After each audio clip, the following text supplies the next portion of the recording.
Shrimati Mary George, ഇവിടെ ടീച്ചറിന് pension കിട്ടിയോ?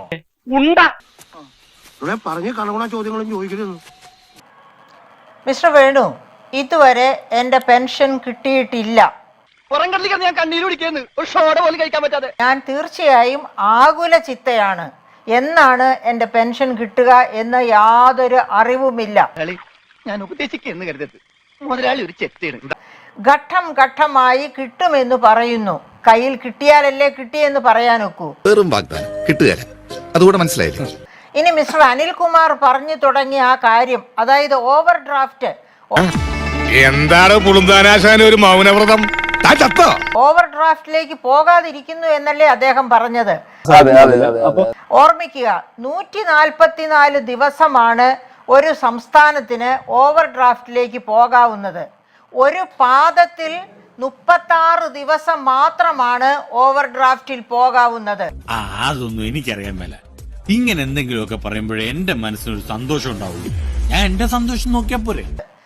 ഈ പാദത്തിലെ 36 ദിവസവും ഓൾറെഡി കഴിഞ്ഞിരിക്കുന്നു.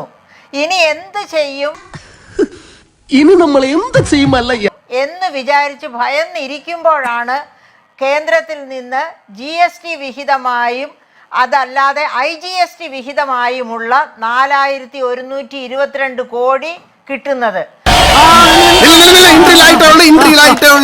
ആദ്യം, അതായത് നമുക്കറിയാമല്ലോ, വേണു പറഞ്ഞു തുടങ്ങിയത് പ്രജയ്ക്കില്ല, രാജാവിനുണ്ട്.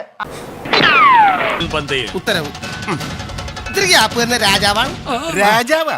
ഏത് രാജ്യത്തെ? കൊച്ചി രാജ്യത്തെ. ഞങ്ങൾ ഇവിടുത്തെ രാജാക്കന്മാരാണ്.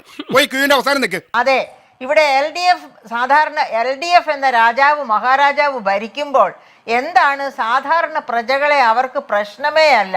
അവര് പൗരപ്രമുഖരെയാണ് കണ്ടു നടക്കുന്നത്. പണം എനിക്കൊരു പ്രശ്നമല്ല. പൗരപ്രമുഖരുടെ പ്രശ്നങ്ങളാണ് പരിഹരിക്കാൻ നടക്കുന്നത്. അതാണ് ഞങ്ങളുടെ കുടുംബത്തിന്റെ മഹിമ. എല്ലാ പൈപ്പറും നല്ല പൊളിയാ, അല്ലാതെ സാധാരണ പ്രജകളുടെ അല്ല. അങ്ങനെയുള്ള ഒരു തെറ്റിദ്ധാരണ മിസ്റ്റർ വേണു വെച്ച് പുലർത്തരുത്. നമ്മൾ കണ്ടതാണ് നവകേരള സദസ്സില്, നമ്മൾ കണ്ടതാണ് മുഖാമുഖം പരിപാടിയിലൊക്കെ എന്താണ് നടക്കുന്നത് എന്ന്. അതായത് ഭരണസിരാ കേന്ദ്രങ്ങളിൽ മന്ത്രിമാരുണ്ടോ, ഉദ്യോഗസ്ഥരുണ്ടോ, ഏതെങ്കിലും പേപ്പർ സ്ഥലം മാറുന്നുണ്ടോ, മേശകൾ മാറുന്നുണ്ടോ, ഇതൊന്നും അന്വേഷിക്കാൻ നോക്കി നിൽക്കാതെയാണ് കേരളീയം നവകേരള സദസ്സ് മുഖാമുഖം ഇങ്ങനെയുള്ള മിമിക്രികളുമായിട്ട് ദേശാടന പക്ഷിയെ പോലെ പറന്നു നടക്കുന്നത്. ഇത്രയും വലിയ ഗതികെട്ടവൻ ഈ ലോകത്ത് വേറെ ആരെങ്കിലും ഉണ്ടാവും എന്റെ കർത്താവേ? വേണു, ഞാൻ പറഞ്ഞു വരുന്നത് സമസ്ത, അതായത് ഇൻഎഫിഷ്യൻസി, അതിന് നമ്മൾ എങ്ങനെയാ പറയുക? ഇൻഎഫിഷ്യൻസി, പിടിപ്പ് കേട്, കാര്യക്ഷമത ഇല്ലായ്മ ഒരു സർക്കാരിന്റെ. അയ്യോ, അങ്ങനെ പറഞ്ഞൂടാ, പിന്നെ ഞാൻ എന്തിനു വന്ന? ഇന്നിപ്പോ പറയുന്നുണ്ടല്ലോ പെൻഷൻകാരെയും ജീവനക്കാരെയും എല്ലാം ചേർത്ത് ഞങ്ങൾ എല്ലാവരും കൂടെ ഡൽഹിക്ക് പോകാൻ റെഡിയാണ് എന്ന്. അതിന് സജ്ജമാകുന്നതിന് മുമ്പ് ഇങ്ങനെ ഒരു മാനസികമായി സജ്ജമാകൂ നിങ്ങൾ എന്ന ഒരു ഉത്തരവാദിത്തം ഈ ധനമന്ത്രി നിർവഹിക്കേണ്ടിയിരുന്നില്ലേ? ഉത്തരം പറ.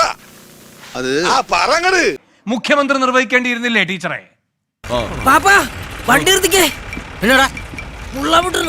തീർച്ചയായിട്ടും വേണ്ടിയിരുന്നു. ഇപ്പൊ ഈ 13,690 എമൗണ്ടിനെ പറ്റി വേണ്ട, ഞാൻ പറയാം. കൊടുങ്കാറ്റിൽ ആന മാറിപ്പോയപ്പോഴും അവന്റെ അമ്മായപ്പന്റെ കോണവും മാറിയ കഥ. അതായത് സഭയാണ്, അത് നടക്കൂല. ശ്രേൽകുമാർ ആകുല ചിത്തയായിരിക്കുന്നു എന്നൊരു വ്യക്തി താങ്കളുടെ മുന്നിലിരുന്ന് പറയുന്നുവെങ്കിൽ അത് കേൾക്കാനുള്ള വിശാല മനസ്സുണ്ടാകണം. നീ പോ മോനെ ദിനേശ്. ചുമ്മാ എന്നോട് കളിക്കല്ലേ മോനെ ദിനേശ. നീ എന്താടാ ചാണാൻ ചവിട്ടിയ പോലെ നടക്കണത്? ഇങ്ങനത്തെ ഡയലോഗ് പറഞ്ഞാലേ ഇതുപോലെ നടക്കണം. Loose motion. ഈ മോഹൻലാലൊക്കെ ഇത് എങ്ങനെ എന്തോ കാണിക്കുന്നത്? താങ്ക്സ് ഉണ്ടടാ മോനെ ദിനേശ, താങ്ക്സ് അടിച്ചു പൊളിക്കടാ.